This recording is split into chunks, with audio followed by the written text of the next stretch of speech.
दुनियादारी बन जा भोले का पुजारी, दूर होंगे सारे गम सारे गम सारे गम। बोलो बोल बम बम, बोलो बोल बम बम, बोलो बोल बम बम। छोड़ के दुनियादारी बन जा भोले का पुजारी, दूर होंगे सारे गम सारे गम सारे गम।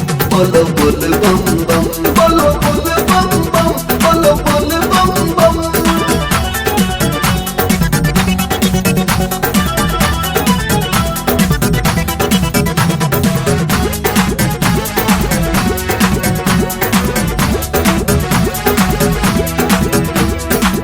देवों के देव महादेव कहलाते हैं, तीनों भुवन में शिव जी पूजे जाते हैं, शिव जी पूजे जाते हैं।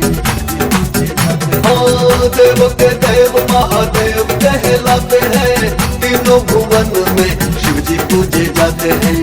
देवी देवता उनकी महिमा गाते हैं, फूल बेल पत्र और गंगा जल चढ़ाते हैं। शिव शंकर अविनाशी भोला कहलाते, कैलाशी करते बैल पे भ्रमण, करते बैल पे भ्रमण। भूत प्रेतों के संग, भूत प्रेतों के संग, भूत प्रेतों के संग। छोड़ के दुनियादारी बन जा भोले का पुजारी, दूर होंगे सारे गम, दूर होंगे सारे गम। बोलो बोल बम बम, बोलो बोल बम बम, बोलो बोल बम बम।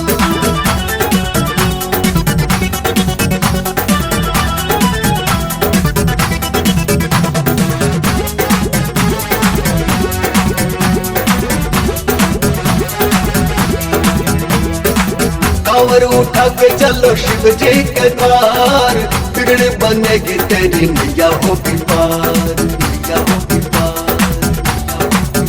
हाँ, कांवर उठा के चलो शिव जी के द्वार, बिगड़ बनेगी तेरी नैया होगी पार।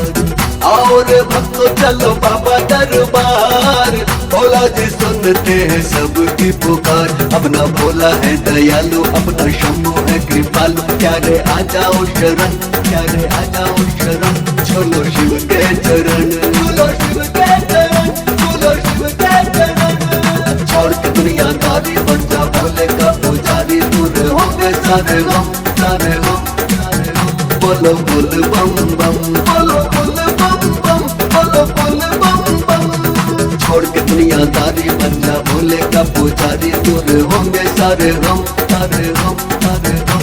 बोलो बोल बम बम, बोलो बोल बम बम, बोलो बोल बम बम। छोड़ के दुनियादारी बन जा भोले का पुजारी, दूर होंगे सारे